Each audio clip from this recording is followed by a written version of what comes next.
ನಮ್ಮ ಮಗಳು ವಿದ್ಯಾಭ್ಯಾಸದ ಕೇಳಿದ್ವಿ, ಒಂದ್ ಸ್ವಲ್ಪ ಪರವಾಗಿಲ್ಲ ಮೊದ್ಲಿಗಿಂತ ಇವಾಗ.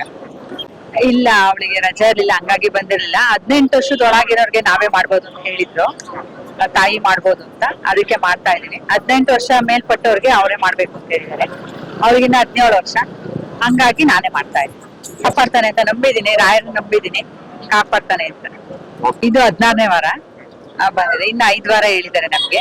21 ವಾರ ಮಾಡಕ್ ಹೇಳಿದ್ದಾರೆ, ಇನ್ನು 5 ವಾರ ಮಾಡ್ಬೇಕು. ಆಮೇಲೆ ಹೋಮ ಮಾಡ್ಸಕ್ ಹೇಳಿದ್ದಾರೆ, ಮಾಡಿಸ್ಬೇಕು. ಸ್ವಲ್ಪ ವೀಕ್ ಇದ್ಲು, ಹಂಗಾಗಿ ಈಗ ಪರವಾಗಿಲ್ಲ, ಚೆನ್ನಾಗಿ ಓದ್ತಾ ಇದ್ದಾಳೆ. ನಾವು ಇಲ್ಲೇ ತಿಪ್ಕೋನಹಳ್ಳಿಯಿಂದ. ನಾವು ಸುಮಾರು 2 ವರ್ಷದಿಂದನೂ ಪ್ರತಿ ವೀಕ್ ಬರ್ತಾ ಇರ್ತೀನಿ.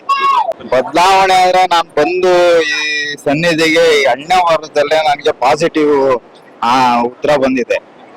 ಅದಾಗಿ ನಾನು ಪ್ರತಿ ವಾರನೂ ತಪ್ಪದೆ ಬರ್ತೀನಿ. ರಾಯರ ದೇವಸ್ಥಾನಕ್ಕೆ ಬಂದಾಗೆಲ್ಲ ನಾನು ಸಂಕಲ್ಪ ಮಾಡ್ಕೊತೀನಿ, ದೀಪ ಹಚ್ತೀನಿ. ಏನಾಯ್ತು ಅಂದ್ರೆ ನನ್ನ ಕಷ್ಟನ ಪರಿಹರಿಸ್ತು. ನನ್ನ ಕಷ್ಟ ಇದ್ದಿದ್ದನ್ನ, ನನ್ನ ಮನಸ್ಸಲ್ಲಿ ಇದ್ದಿದ್ದ ನೋವನ್ನ ಖಂಡಿತವಾಗ್ಲೂ ನೆರವೇರಿಸಿದೆ. ಇನ್ನು ಮುಂದೇನು ನೆರವೇರಿಸ್ತಾ ಇರ್ತದೆ. ರಾಯರ್ನ ನಾನು ನೆನೆಸ್ಕೊಂಡಂಗೆಲ್ಲ ನನ್ಗೆ ಪಾಸಿಟಿವ್ ಉತ್ತರ ಖಂಡಿತವಾಗ್ಲೂ ಬಂದಿದೆ, ಮುಂದೇನು ಬರುತ್ತೆ.